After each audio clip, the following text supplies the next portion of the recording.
तत्र श्री विजयोर्भूतिर्ध्रुवानीतिर्मतिर्मम। मंच पे हमारे सभी भाई व्रत सिया राम में सब जग जानी, करहूं प्रणाम जोड़ जुग पानी। आपके हृदय में सिया राम को साक्षी मान के सबके चरणों को प्रणाम करता हुआ मैं 3 बातें कहूंगा। पहली बात,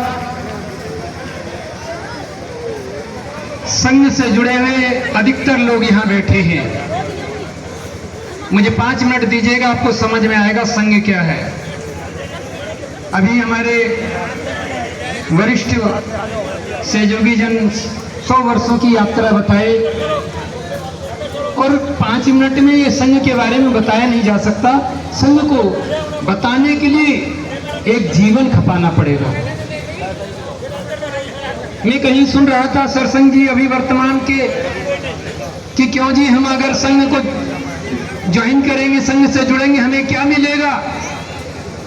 उन्होंने कहा, बड़ा सुंदर उत्तर दिया, ज्वाइन कर लो, आपको यह मिलेगा कि जो आपके पास है वो भी चला जाएगा।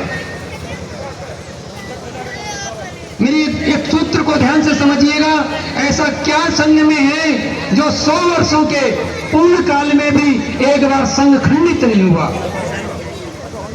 राजे चले गए, महाराजा चले गए, बड़ी बड़ी रियासतें चली गई, बड़े बड़े धर्मगुरु चले गए, पर संघ 100 वर्षों में खंडित क्यों नहीं हुआ।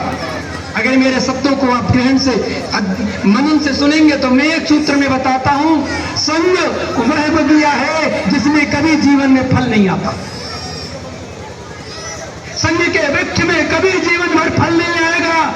संघ के जितने भी हमारे कार्यकर्ता हैं इन्हें मालूम होगा, आज समझेंगे मैं क्या बोल रहा हूं। संघ वो वृक्ष है जिसकी टहनी काट के दूसरी जगह लगा दो, वृक्ष तैयार हो जाता है। संघ कभी वृक्ष को फल नहीं देता है।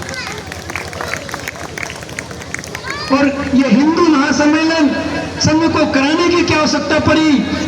संघ के कार्यकर्ता गली गली जाकर के हमको चेतना में, हमको उन्नत की तरफ ले जाने के लिए सबको अवचेत से चेतना में ला करके ये जगह जगह नुक्कड़ सभाएं क्यों हो रही हैं। संघ के इस 87 वर्ष में हिंदू जागरण का आयोजन करना क्यों पड़ा, क्योंकि हिंदू शत्रु बोध से हमेशा विमुख रहता है।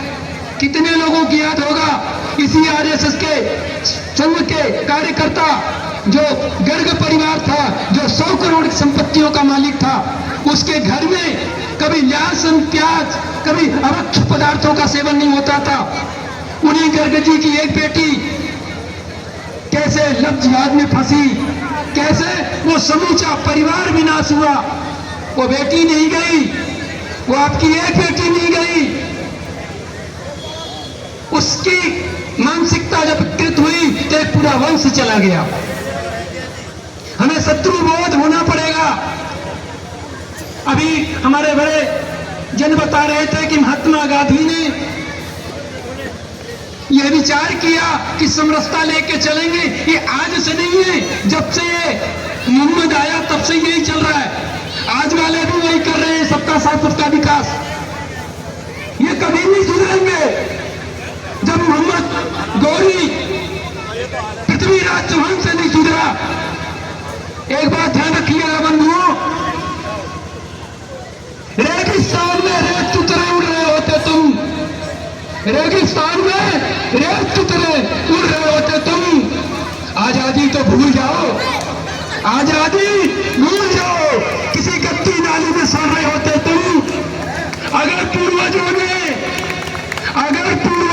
गर्दन न कटाई होती तो किसी बाबर के घर में कलमा पढ़ रहे होते तुम। मेरे को साधु साफ बोलना है, हिंदू सम्मेलन में आज नाटक हो रहा है। जगह जगह कार्यकर्ता भीख मांगते हैं, जो 1.5 लाख के सैलरी वाले बेचारे जाते हैं, हिंदुओं आओ आओ जागो जागो। मैं ऐसे ऐसे कार्यकर्ता को देखा हूं जो प्रिंसिपल है, हाई स्कूल के प्रिंसिपल हैं, प्रोफेसर हैं, वो गली गली में कॉपी लेके जाल रहे हैं, 10 रुपया का चंदा दो। हमें शत्रुबोध होना पड़ेगा। हमें इन सेल्फी से, इन फोटो से, इन सूट से कभी कुछ होने वाला नहीं है। हमें चेतना में आना पड़ेगा। किसी को याद नहीं होगा, जितने भी यहाँ संघ के कार्यकर्ता बैठे हैं, उनसे पूछिए घर के परिवार के बारे में किस किस को मालूम है, नहीं मालूम है। 2000 वर्षों में देश के 200 टुकड़े हुए और 200 वर्षों में देश के 20 टुकड़े हुए, 80 वर्षों में देश के 8 टुकड़े हो गए, हमें पता ही नहीं है। हिंदू राष्ट्र बोल रहे हैं, बोलने से नहीं होगा। अब संविधान है, लोग मनुस्मृति को जलाते हैं। मनुस्मृति जब तक थी तब तक किसी दलित का, किसी अगड़े पिछड़े का शोषण नहीं हुआ, अगड़ा पिछड़ा था ही नहीं। 14 वर्षों के